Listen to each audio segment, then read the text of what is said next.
우리가 잘 서포트하고 그런 사람들을 잘 훈련해서 또 보낼 필요가 있기 때문에 교회를 생각할 때 교회는 샌딩 바디라는 생각을 많이 갖습니다.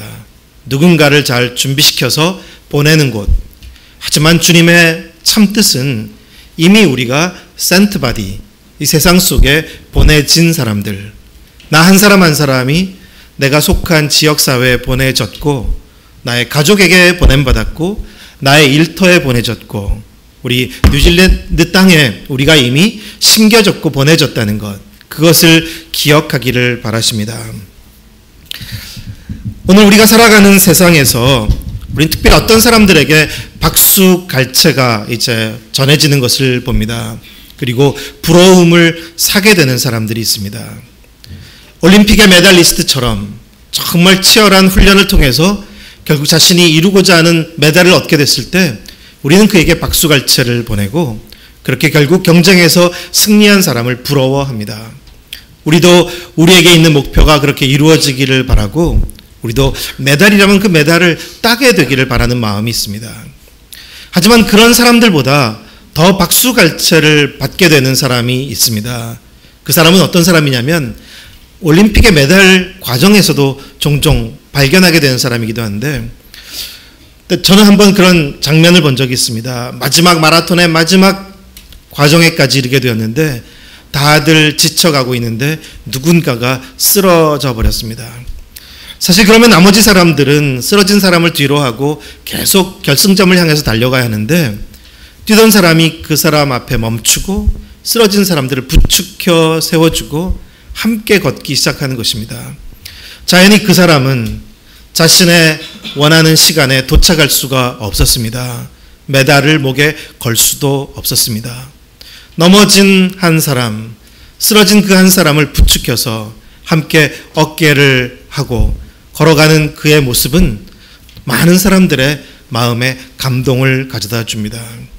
그는 또 다른 박수갈채를 받습니다. 오늘 우리가 살아가는 세상에서 박수갈채를 받고 또 우뚝 서는 사람들이 있지만 상대적으로 감동은 점점 사라져가고 있습니다.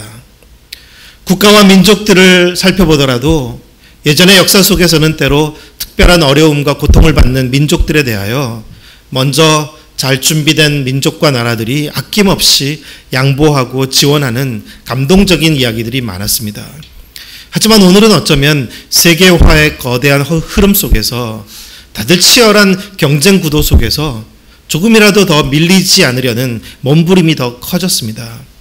FTA와 같은 그런 무역의 협정에서도 사실은 양보하거나 지원하려는 마음보다는 어떻게 하면 더 손해를 보지 않고 이익을 얻을 수 있을까, 그것이 거대한 경쟁의 흐름 속에 있기 때문에 감동적인 스토리를 얻기란 좀 어려워졌습니다. 우리가 살아가는 사회도 그렇습니다. 점점 더 생존 경쟁이 치열해지면서 우리는 앞다투어 살아남기 위해서 또 이기기 위해서 몸부림치게 됩니다. 그런 사회 속에서 누구는 앞서가고 누구는 뒤처지게 되죠. 그런 가운데서 감동적인 삶을 살아내기란 쉽지가 않습니다. 누군가가 낙오되더라도 내가 가야 될 길은 가야 하는 것이고 난 어떻게 해서라도 위에 서야 한다라는 마음 때문에, 그래서 우리가 살아가는 사회 속에 때로는 외롭고 상처받은 절망적인 이야기들을 우린 또한 접하게 됩니다. 아마 여러분들도 한국에서 들어오는 소식들을 들어서 가끔 슬픈 소식들을 접하게 될 것입니다. 얼마 전에 한 세모녀가 마지막 목숨을 끊는 그 자살의 슬픈 소식을 듣습니다. 누구도 돌아보지 않기에 더 이상은 기댈 곳이 없어서 마지막 이 땅에서의 삶을 마감하는 그런 사람들의 이야기는 우리 모두의 마음을 참 무겁게 합니다. 오늘 우리가 살아가는 사회는 너무나 치열한 생존 경쟁 속에 있습니다. 만약 내가 좀 더 모으고 얻을 수 있는 게 있다면, 만약 내가 파워를 갖기를 바란다면 점점 더 모으려고만 하지 그것을 나누려고 하는 마음은 사실 만나기가 어렵습니다. 그런 우리의 관계 속에서 감동이란 점점 더 멀어지고 있는 것 같습니다. 하지만 하나님께서 이 땅에 두신 뜻, 우리의 삶을 통하여 나타내시려는 그분의 기대는 분명합니다. 우리가 다시 좀 감동적인 세상, 감동적인 사회를 만들어가게 되는 것입니다. 우리 안에 그럴 수 있는 마음이 너무나 부족하다는 것을 아시기에 주님의 한없는 사랑 안으로 우리를 부르셔서 그 주님의 은혜 안에 거하게 하십니다. 그 은혜 안에서 우리가 조금씩 달라져 가게 되기를 바라시고 우리가 그 사랑 안에서 변화된 삶을 살아가게 되기를 바라십니다. 하나님의 우리의 인생에 대한 뜻은 결코 우리가 경쟁에서 우뚝 서서 최고가 되는 것이 아닙니다. 다른 사람들보다 앞서서 더 잘 되는 것이 주님의 뜻이 아닙니다. 주님의 뜻은 우리가 진정한 사랑으로 서로 더불어 함께 살아가게 되는 것입니다. 우리가 높아지기보다는 우리가 서로 사랑하게 되는 것이 주님의 진정한 뜻입니다.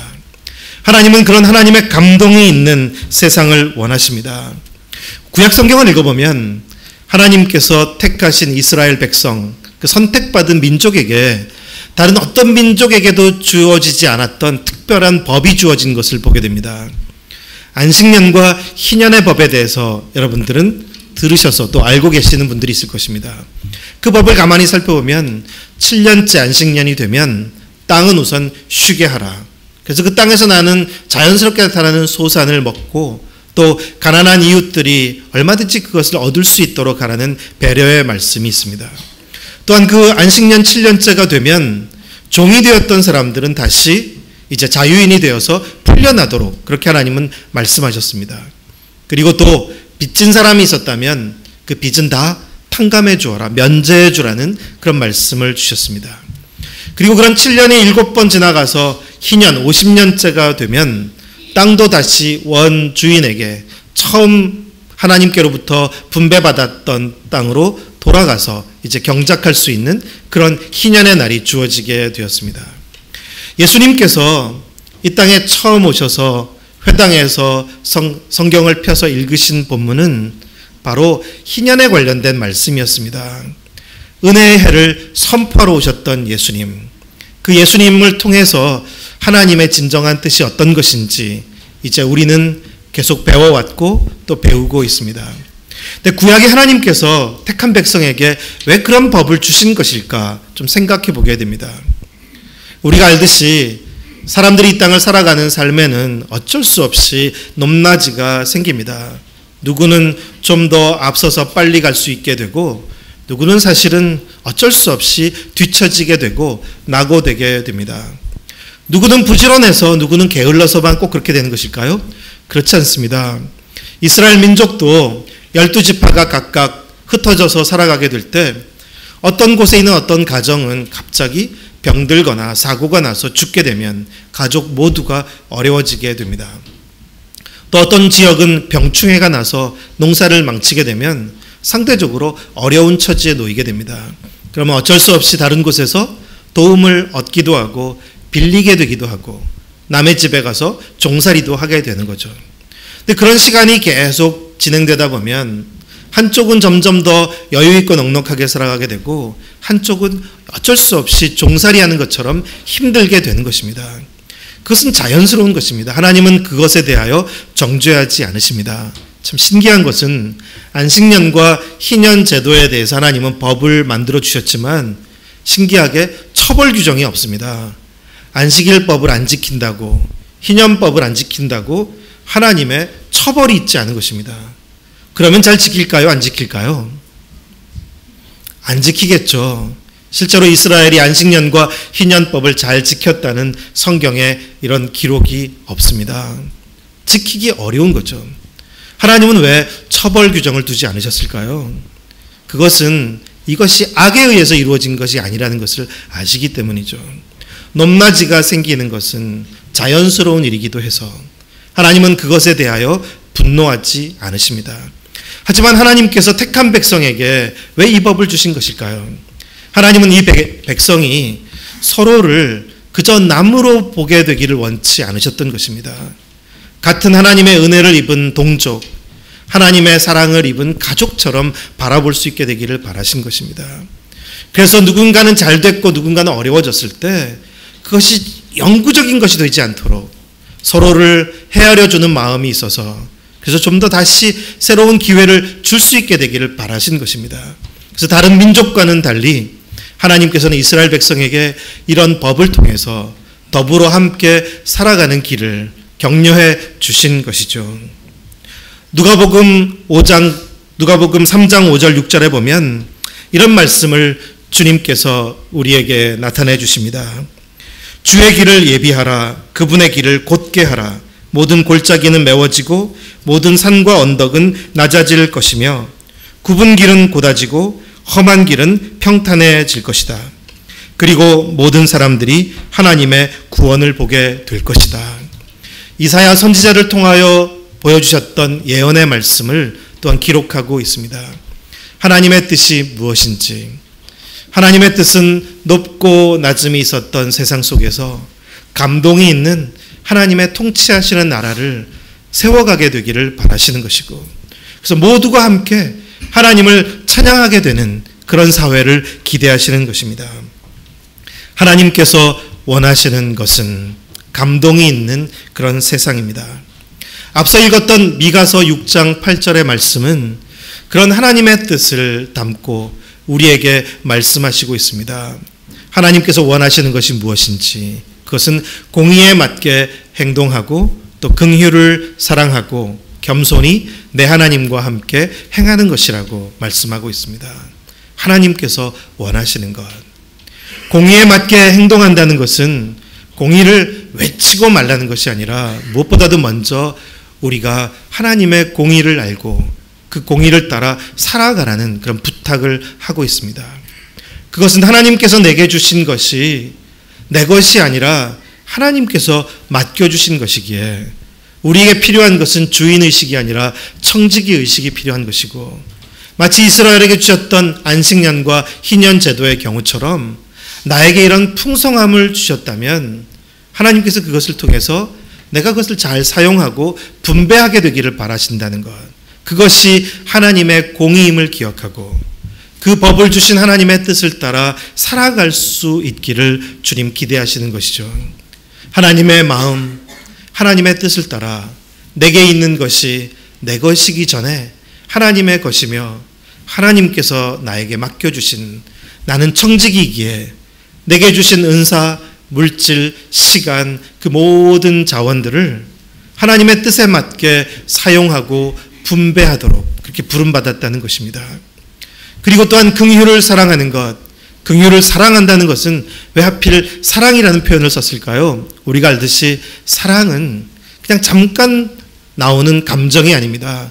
누군가를 우리가 사랑하게 될 때 사랑에 빠지게 되는 것처럼 그것은 우리의 삶을 만들어가게 됩니다. 우리가 긍휼을 한 번, 두 번 베풀 수가 있겠죠.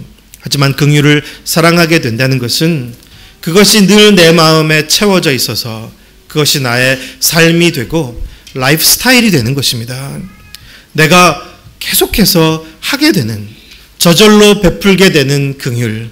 하나님은 우리의 삶을 통하여 긍휼이 저절로 계속해서 우리의 라이프 스타일이 되기를 바라시는 그런 뜻을 우리에게 갖고 계십니다.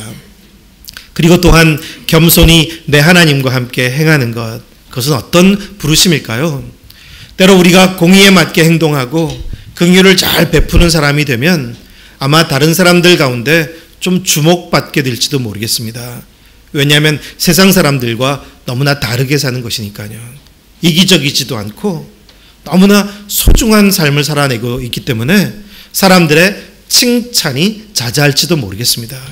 하지만 그때 우리는 사실 하나님으로부터 멀어지게 되기가 쉽습니다. 예수님께서 이 땅에 찾아오셔서 공의에 맞게 행하시고 긍휼을 베푸시면서도 주님은 오직 한 분 하나님 아버지께만 영광이 돌려지기를 원하셨습니다. 그런 주님의 거룩한 부르심을 따라 우리가 이 땅에서 하나님의 뜻을 신실하게 펼쳐가지만 내가 주목받지 않도록, 내가 사람들로부터 박수갈채를 받지 않도록 오히려 오직 하나님께만 영광이 돌려질 수 있도록 더 겸손해야 함을 말씀하고 있습니다.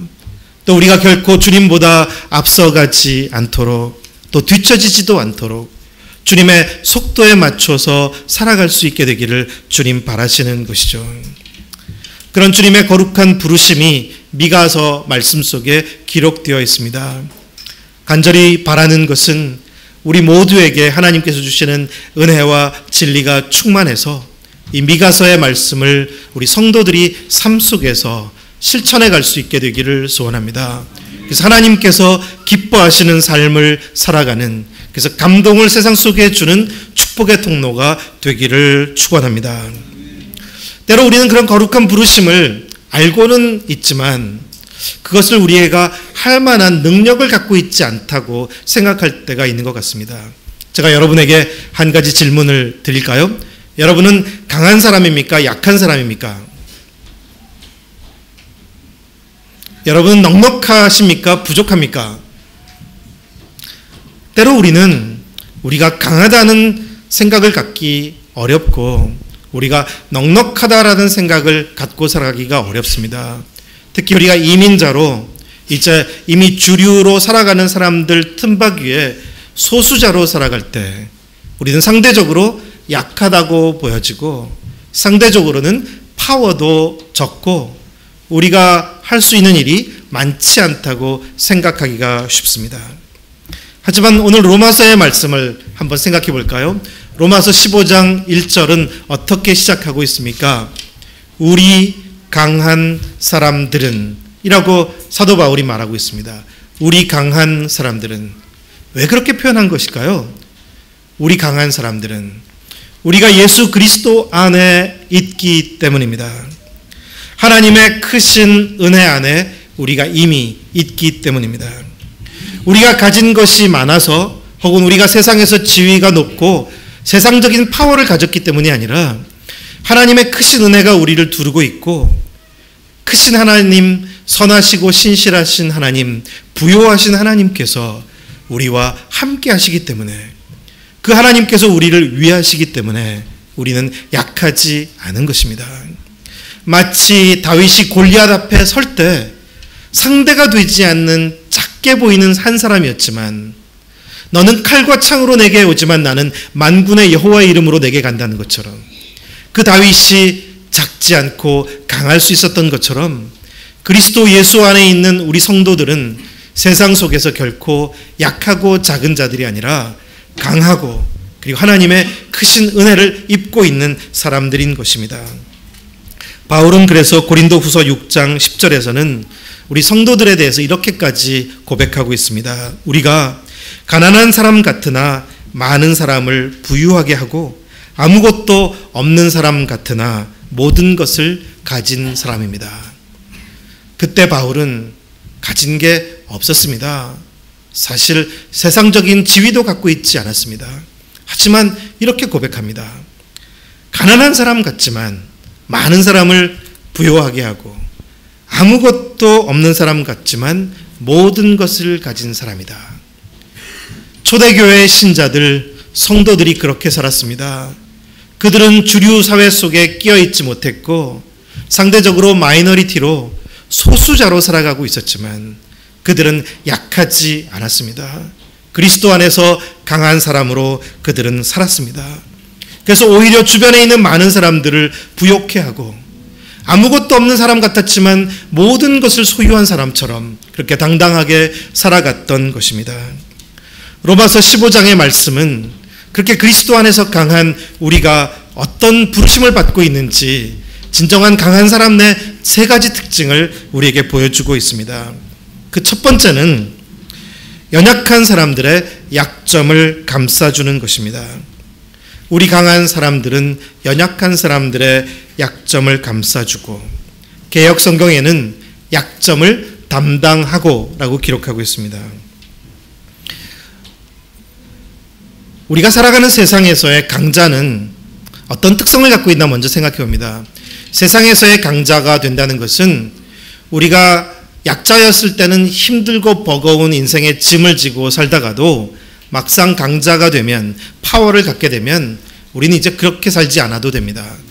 우리가 하던 수고와 무거운 짐들은 약자들에게 맡겨주면 됩니다. 그래서 상대적으로 사회적 약자들이 버겁고 힘든 노동을 하는 것이고 사회적인 강자들은 좀 편하게 살아가게 되는 것입니다. 사회에서 강자는 그들의 인생에 있던 수많은 무거운 짐들이 약자의 어깨에 올려지게 됩니다. 약자들은 더 버거운 노동을 하게 되는 것이 사회에서 우리가 발견하게 되는 것이죠. 하지만 그것은 사실은 정말 강한 자가 아니라 오히려 약자의 모습을 보여주고 있는 것이기도 합니다. 우리가 이런 상상을 해보죠. 우리가 사랑하는 가족들과 또 사랑하는 친구들과 또 너무나 소중한 사람들과 함께 먼 길을 이제 걷게 되었다고 상상해보죠. 이스라엘 백성들이 광야 40년을 걷는 것처럼 우리가 벅찬 어깨에 짐을 지고 힘든 길을 걷게 되었습니다. 근데 그렇게 걷다 보면 자연히 약자들이 생겨나게 됩니다. 다리가 풀려서 걷지 못하게 되고 주저앉게 되는 거죠. 더 이상 움직이지를 못합니다. 그러면 어떤 변화들이 찾아나게 되죠? 그러면 나름 아직 힘이 있고 강한 사람들이 그 약자들의 짐을 자기 어깨에 올려놓게 됩니다. 그래서 그 약자들로 하여금 좀 더 함께 걸을 수 있도록 도와주는 거죠. 그래서 보면 약자들의 어깨에 올려져 있던 모든 무거운 짐들이 강자의 어깨에 올려지게 되는 것입니다. 그것이 진정한 강자죠. 그런데 우리가 살아가는 세상에서의 강자들은 오히려 약자들의 모습을 보여주는 것입니다. 자기들의 짐이 다른 사람의 어깨에 올려지게 되는 것이니까요. 그리스도 안에서 강한 사람들은 자신의 짐을 누군가에게 얹어주는 사람이 아니라 다른 사람의 짐을 자신의 어깨에 올려놓는 사람입니다. 우리 예수님이 그러셨죠. 예수님은 전능하신 하나님, 모든 파워를 다 지니신 분이었지만 이 땅에서 연약한 인생들을 우리를 위하여 말씀하시기를 수고하고 무거운 짐진 자들아 다 내게로 오라 내가 너희를 쉬게 하리라. 그리고 주님은 우리의 인생의 모든 짐을 당신의 어깨 위에 올려놓으셨습니다. 예수님의 버거운 짐이 인생들에게 나눠진 게 아니라 인생들이 지고 있던 모든 수고와 무거운 짐들이 예수님의 어깨에 올려지게 된 것입니다. 예수님이 그렇게 진정으로 강한 사람이셨던 거죠. 그 예수님의 은혜를 입은 이제 제자들, 그리고 사도 바울, 그리고 성도들도 그렇게 살아가게 된 것입니다. 우리가 이제는 세상에서 그리스도의 은혜를 입은 강한 사람들이기에 세상 속에 있는 연약한 사람들의 짐을 우리의 어깨에 올려놓고 가야 될 이유가 당연히 있다는 것이죠. 그것이 진정으로 강한 것입니다. 우리 뉴질랜드 온누리 교회 성도들이 예수 그리스도 안에서 진정으로 강한 사람들이 되기를 축원합니다. 그래서 우리의 인생의 무게들을 다른 사람들에게 넘겨주려고 하기보다 이 땅에 있는 연약하고 지친 사람들의 짐을 대신 지려는 그런 진정으로 강한 성도들이 되기를 기원합니다. 두 번째로 진정으로 강한 사람들의 특징은 이웃을 기쁘게 하는 것입니다. 자기가 기뻐하는 대로 하지 않고 이웃을 기쁘게 할지니라. 세상에서 강한 사람들은 이 부분도 전혀 다르게 보여집니다. 우리가 세상에서 파워를 갖게 되고 강자가 되면 우리가 선택할 수 있는 게 많아집니다. 우리가 젊었을 때는 고생해도 이제 사서라도 고생하는 이유가 있다면 좀 늙어서는 좀 편하려는 마음이 있는 거죠. 막상 우리가 자리가 잡히면 여유가 생기면 우리가 파워를 갖게 되면 우리가 그때부터 할 수 있게 되는 것은 우리가 하고 싶었던 일을 하게 되는 것입니다. 우리가 파워가 없을 때는, 약자였을 때는 취미생활도 하기가 어렵고 내가 원하는 취향대로 살 수가 없었습니다. 힘들게만 다른 사람의 기쁨을 위해서 섬기는 역할밖에는 하기가 어려웠습니다. 오락도 그리고 여행도 여가도 취미생활도 다 가능하지 않은 것입니다. 한국 사회가 더더욱 그렇기도 하지만 사실 강자와 약자의 라이프 스타일은 아주 크게 차이가 납니다. 사회적으로 파워를 가진 사람들은 자신의 인생을 인조이할 수가 있습니다. 하지만 바닥 노동을 하는 사람들은 절대로 그럴 수가 없습니다. 하고 싶지 않아서가 아니라 할 수가 없기 때문입니다. 자신을 즐겁게 할 수 있는 일은 하기가 어려운 것입니다. 그것이 약자들의 형편인 것이죠. 우리 많은 성도님들도 이 이국 땅의 주류 사회 속에 와서 참 버거운 노동의 짐들을 져야 한다는 것을 잘 알고 있습니다. 우린 거기서 벗어나고 싶고 우리의 인생의 즐거움을 이젠 찾기를 바라고 우리가 기쁘게 살아가고 싶은 당연한 마음, 이유가 있는 것이겠죠. 하지만 그리스도 안에서 강한 사람은 사실 달라집니다. 제가 아까도 먼 길을 함께 행군하는 이야기를 했지만 실제로 함께 버거운 길을 걷다가 사랑하는 가족들이, 형제들이, 또 동료들이 지쳐서 쓰러지게 되면 나름 힘이 남아있는 사람들의 선택은 달라지게 됩니다. 그들의 선택은 자기를 기쁘게 하는 게 아닌 것입니다. 이제 약한 사람들을 기쁘게 하기 위해서 그들의 짐을 올려놓는 것이죠. 자기가 더 수고합니다. 더 힘든 일을 선택하게 됩니다. 이유는 이웃들을 좀 더 쉽고 편하게 해주려는 것이죠. 그것이 진정한 강한 사람인 거죠. 사랑하는 가족 관계에서 우리의 가족 가운데 누군가가 아프고 병들었다면, 장애가 있다면 오히려 건강하고 힘 있는 사람은 더 수고하게 되는 것입니다. 그들은 자기를 기쁘게 하지 않습니다. 남은 가족들을, 약한 가족들을 기쁘게 하기 위해서 수고하고 선택할 뿐인 거죠. 예수님께서 이 땅에 오셔서 아낌없는 하나님의 사랑을 이 땅에 나타내 주실 때 주님은 참 많이 수고하셨습니다. 주님은 단 한 번도 당신의 이 땅에서의 몸을 즐겁게 하기 위해서, 기쁘게 하기 위하여 선택하지 않으셨습니다. 오직 다른 사람들을 기쁘게 하기 위하여 아낌없이 삶을 드리셨고 섬기셨던 것을 알 수 있습니다. 그래서 그 주님의 거룩한 부르심의 은혜를 입은 제자들도 나중에는 그 길을 따라 걷게 된 것이죠. 그들도 자신들의 유익을 위하지 않게 되었습니다. 사도 바울도 그래서 그런 권면을 하고 있는 것입니다. 이제 그리스도 안에서 강한 우리가 이제는 이웃을 기쁘게 하고 자기를 기쁘게 하지 아니할 것이라. 우리가 주님의 신실한 은혜를 입은 자로 이 땅을 살아가게 된다는 것은 나를 기쁘게 하기보다 다른 이들을 기쁘게 하기 위하여 거룩한 마음으로 살아가게 되는 것입니다. 그런 선택을 통하여 감동이 있는 사회를 만들어가는 우리 모두가 되기를 기원합니다. 세 번째로 강한 사람들의 특징은 대신 고통받게 되는 것입니다. 15절 말씀에 3절에 보면 그리스도께서도 자기를 기쁘게 하지 않으셨습니다. 기록되기를 주를 욕하는 사람들의 그 욕이 내게 미쳤다라고 한 것과 같습니다. 대신 고통을 받는다. 사실 그리 매력적으로 다가오지 않는 말이죠. 세상에서의 강자들의 특징은 뭡니까? 세상에서 강자가 되면 안전지대에 거하게 됩니다. 그리고 자신의 삶의 안전장치들을 충분히 확보할 수가 있습니다. 미래에 다가올 모든 염려들에 대해서, 위험 요소들에 대해서도 방비할 준비가 다 됩니다. 저축도 보험도 모든 것을 다 확보해 둘 수가 있는 것이 세상에서의 강자입니다. 어떤 위험한 일들을 만나지 않을 수 있는 준비를 할 수가 있는 거죠. 그리고 때로는 역사 속에서 끔찍한 독재자들에게서도 우리가 보게 됐지만 그런 독재자들이 온갖 파워를 독점하게 되었을 때 심지어 그들은 자신을 대신해서 나중에 감옥에 갈 사람도 준비해 놓았습니다. 자신은 안전합니다. 그것이 세상에서의 강자의 모습이죠. 하지만 진정한 강자의 모습은 전혀 다릅니다. 우리가 종종 영화들을 통해서 아주 오랜 고대 전투와 근대 현대 전투들을 보게 되면 변화가 있는 것을 보게 됩니다.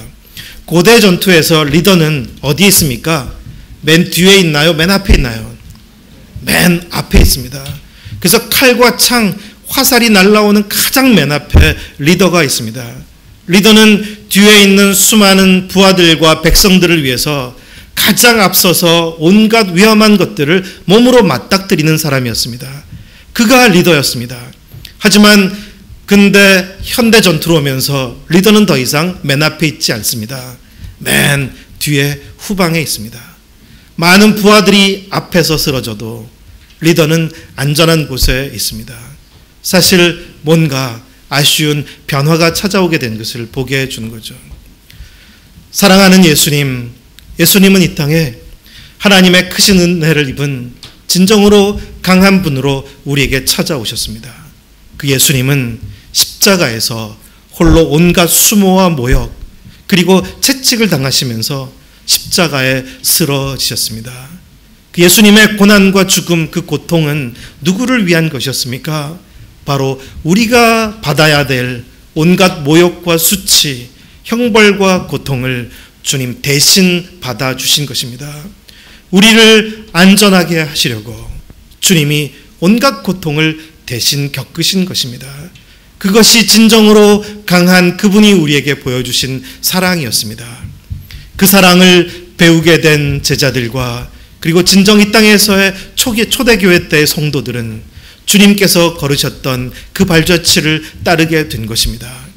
주님께서 받으셨던 모욕이 그들의 몸에게 찾아오고, 그러면서 진정으로 하나님의 사랑이 더 많은 사람들에게 전해지기를 바랬던 것입니다. 오늘 우리가 살아가는 세상에서는 우리가 끊임없이 뭔가를 더 얻고 누리게 될 때 우리의 안전장치들을 먼저 생각하게 되는 경향이 있습니다. 하지만 그리스도 안에서 강한 사람들은 오히려 사회적인 약자들의 고통을 기억하며 어떻게 하면 그들을 보호하고 그들을 위할 수 있을까, 그런 거룩한 마음을 품고 선택할 수 있을 것입니다. 오늘 저는 온누리 교회 금년도에 이제 시작하게 된 사회 선교에 대해서도 잠깐 이제 소개하도록 부탁을 받았습니다. 하지만 지금 나눈 말씀 속에 다 담겨져 있습니다. 사회 선교, 온누리 교회는 그동안에 귀한 선교적인 교회로서 역할을 참 많이 했습니다. 얼마나 많은 선교사들을 보냈는지 모릅니다. 그렇지만 그런 샌딩 바디로서의 역할은 참 많이 했지만 이미 우리가 센트 바디라는 우리 성도들 한 사람 한 사람이 이미 주님의 거룩한 은혜를 입고 세상 속에 심겨진 보냄받은 사람들이라는 것은 좀 상대적으로 소홀히 여겨져 왔던 것 같습니다. 그래서 이제는 온누리 교회가 마치 두 날개로 날게 되는 것처럼 해외 선교의 사역뿐만 아니라 우리가 살아가는 사회 속에서 주님의 거룩한 부르심에 신실할 수 있도록 우리가 좀 더 준비하게 된 것입니다. 다들 높아지려고만 하는 세상 속에서, 그리고 다들 자신의 삶만을 먼저 생각하는 세상 속에서, 그래서 감동이 없어져 버린 사회 속에서 다시 감동이 있는 사회를 만들어가는 그런 성도들이 될 이유가 있는 것입니다. 예수님께서 이 땅에 오셔서 소금과 빛이 되셨고, 또한 우리를 세상 속에 소금과 빛이라 불러주신 그 거룩한 부르심을 우리가 신실하게 감당하게 되는 것입니다. 그 구체적인 실천 중에는 이제 몇 가지 격려들이 있게 되었습니다. 그 중에 하나는 이제 우리의 소셜 박스, 우리가 속한 사회적인 상자를 넓혀가는 것입니다. 우리 모두가 알듯이 우리는 자연스럽게 익숙한 사회적인 관계망 속에 속하게 됩니다. 우리가 어디 있든지, 심지어 크리스천이 되어도 우리는 비슷한 사람들끼리 모이게 되는 경향이 있습니다. 그것은 자연스러운 것입니다. 하지만 그것이 이제 우리의 소셜 박스를 형성하고 우리가 그 안에 있는 사람들끼리만의 교제에 익숙해질 때 우리는 이 땅에 펼치시려는 하나님 나라를 놓치게 되기가 너무나 쉬운 것입니다. 예수님은 이 땅에 오셨을 때 그 당시에 사람들을 참 불편하게 하실 정도로 소셜 박스에 이곳저곳을 옮겨 다니셨습니다. 한편 유대인 가운데 성장하셨지만 예수님은 유대인들이 불편해하는 사마리아 사람과 이방인들을 만나시고 그들을 참 많이 위하십니다. 예수님은 사회적으로 높은 사람과 가장 바닥층에 있는 사람들을 계속해서 만나십니다. 남자와 여자를 가리지 않고 만나십니다. 예수님의 소셜 박스는 한없이 컸습니다. 사실 제자들이나 가까이 있던 사람들은 불편했습니다. 그냥 우리 안에 있기를 바랬기 때문입니다. 하지만 주님께서 끊임없이 소셜 박스를 넘어서서 또 다른 사람들을 만나셨던 이유는 제자들, 사랑하는 사람들의 마음과 생각을 넓혀서 우리 모두가 진정 하나님의 사랑 안에서 하나가 되기를 바라셨기 때문입니다. 우리는 이민 사회 속에 또 한국 사람들끼리의 자연스러운 소셜 박스를 형성하게 되었습니다.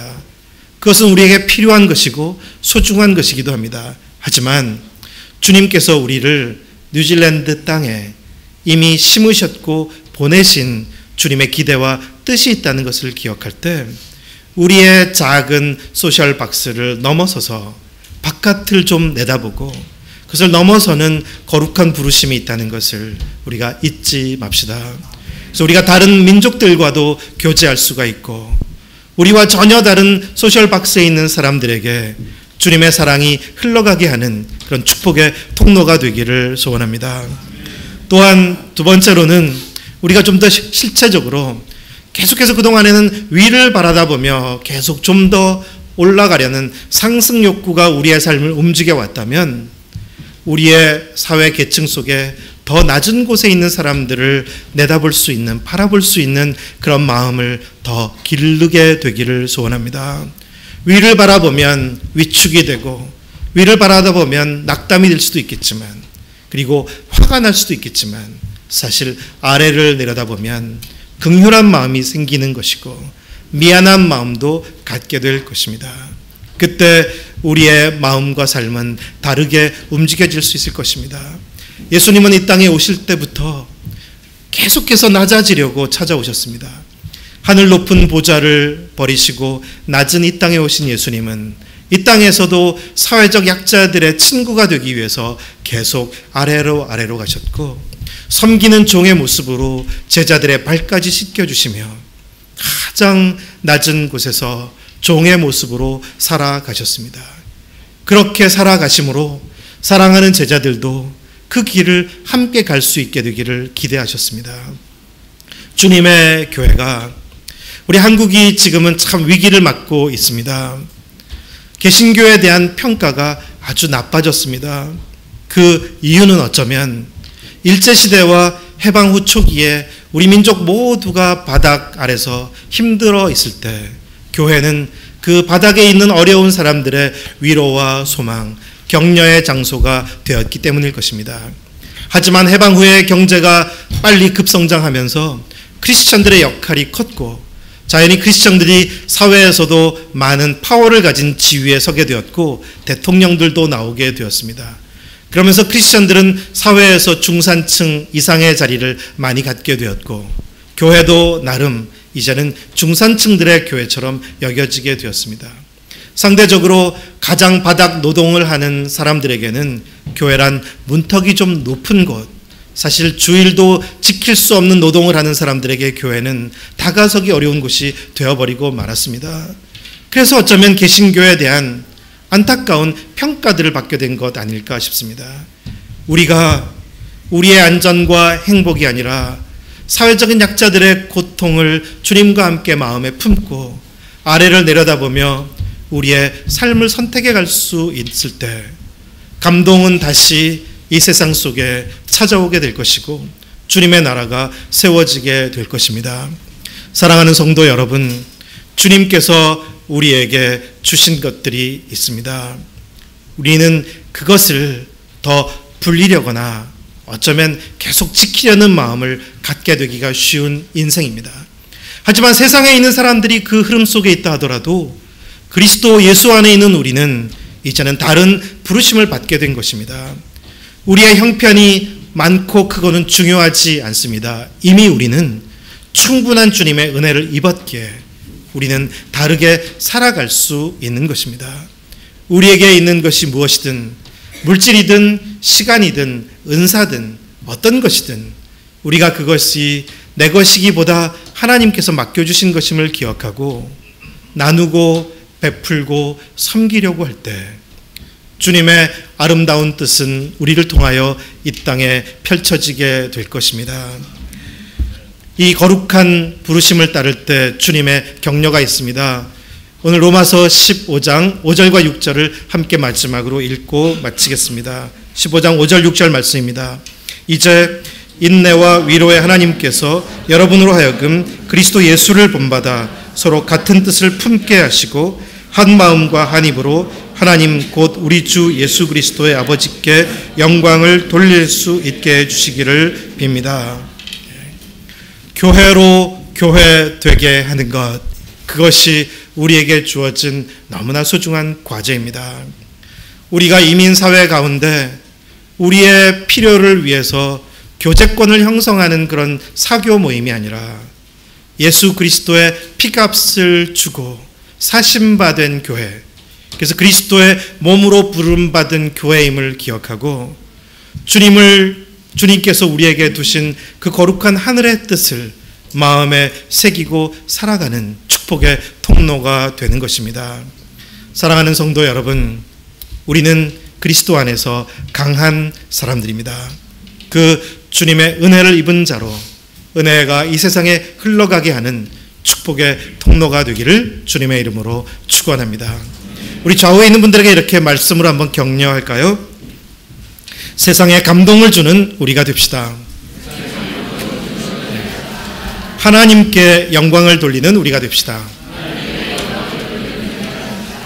기도하겠습니다.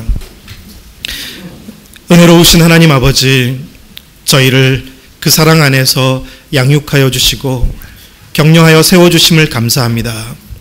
우리가 세상 사회 속에 있지만 주님의 은총을 입은 사람들임을 기억하고 그리스도의 몸된 교회인 것을 잊지 않고 주님께서 기뻐하시는 그 거룩한 부르심을 따라서 살아갈 수 있도록 말씀으로 성령으로 충만케 하여 주시옵소서. 미가서의 말씀을 따라 공의에 맞게 행동하고 긍휼을 사랑하고 겸손히 주님과 함께 동행하는 저희가 되게 하여 주시고 연약한 자들의 약점을 담당하고 이웃들을 기쁘게 하며 대신하여 수고하고 고통받을 수 있는 거룩한 주님의 제자들이 되게 하여 주시옵소서. 주님, 우리를 이 뉴질랜드 땅에 보내시고 세우신 주님의 뜻에 신실한 성도들, 교회 되게 하여 주시고 축복의 통로가 되는 가정들 되게 하여 주시옵소서. 예수님의 이름으로 기도드립니다. 아멘. 네, 시간에 다 함께 일어나서 함께 봉헌하며 주님께 나아가겠습니다.